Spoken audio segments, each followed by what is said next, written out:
Hi everyone! So let's test out some new makeup. I've picked up all kinds of new makeup the past few weeks. Some from Ulta, Target, Avon, and an amazing find at Marshall's. Now, if you enjoy videos like this, make sure to hit that like button. And as always, I welcome you to join us here on my channel by clicking that subscribe button and notification bell. Now, let's get into all this makeup.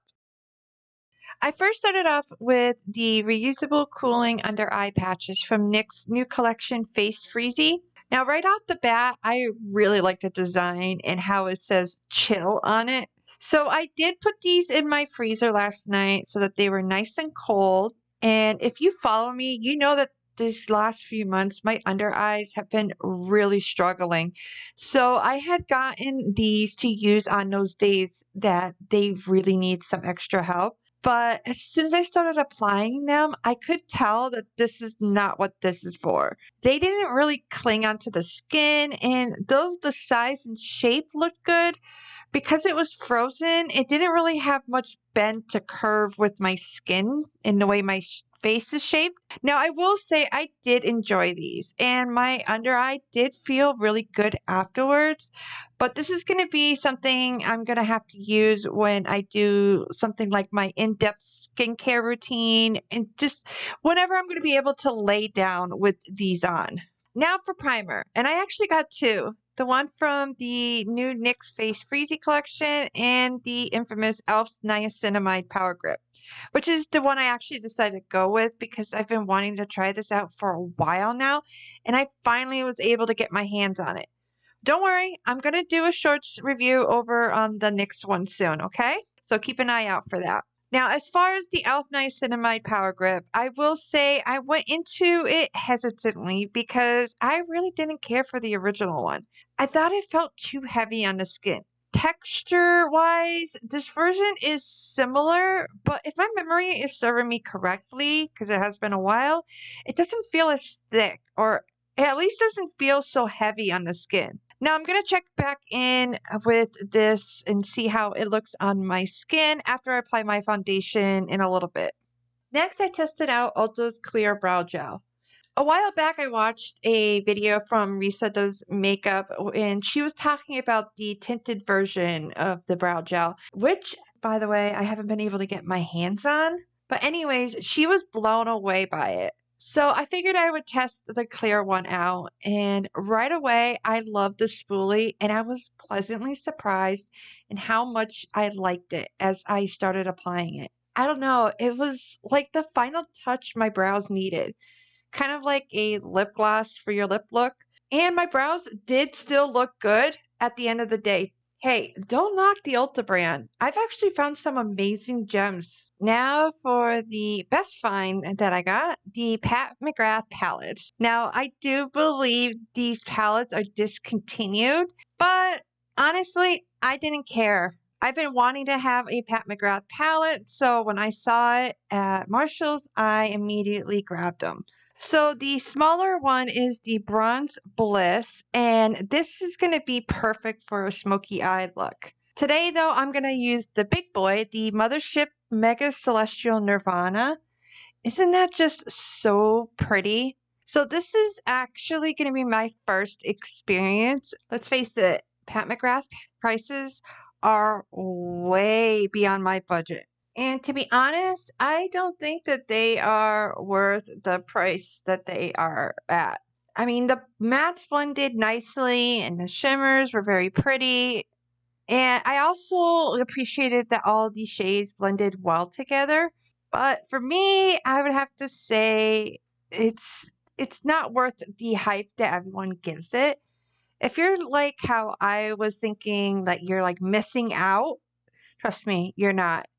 I mean, if you must have a Pat McGrath palette, like I felt like I had to have one, just do what I did and save yourself some money.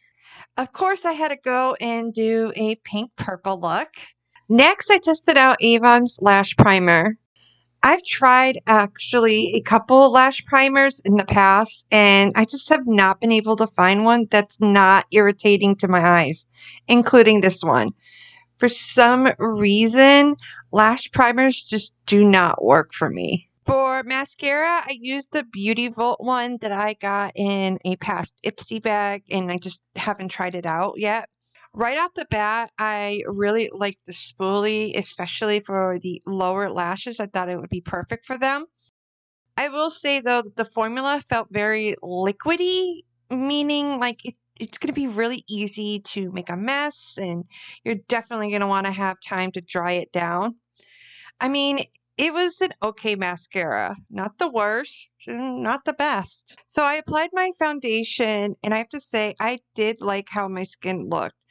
And unlike the original Power Grip, this one didn't feel heavy on my skin with the foundation, and my skin still felt hydrated.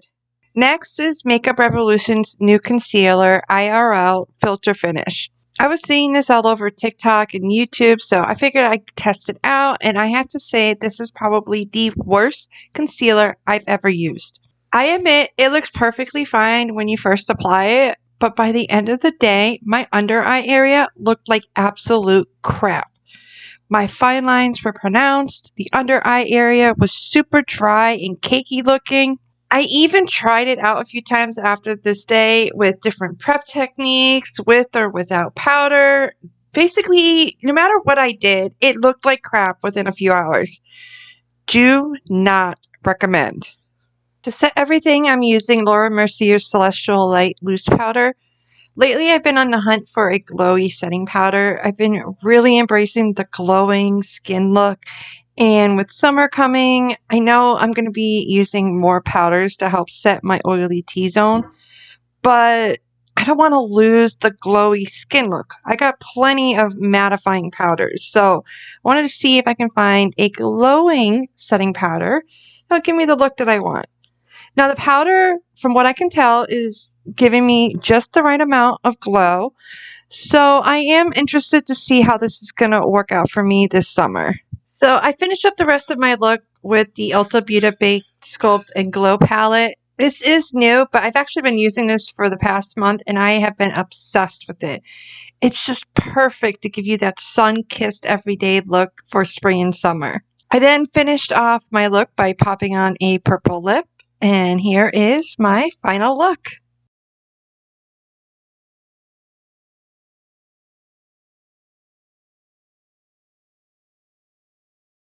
Thank you so much for joining me. If you enjoyed today's video and videos like this, make sure to hit that like button. And as always, I welcome you to join us here on my channel by clicking that subscribe button and notification bell. Also, let me know about down below what you'd like to see next. Once again, thank you for joining me, and I hope you have a wonderful rest of your day. Bye.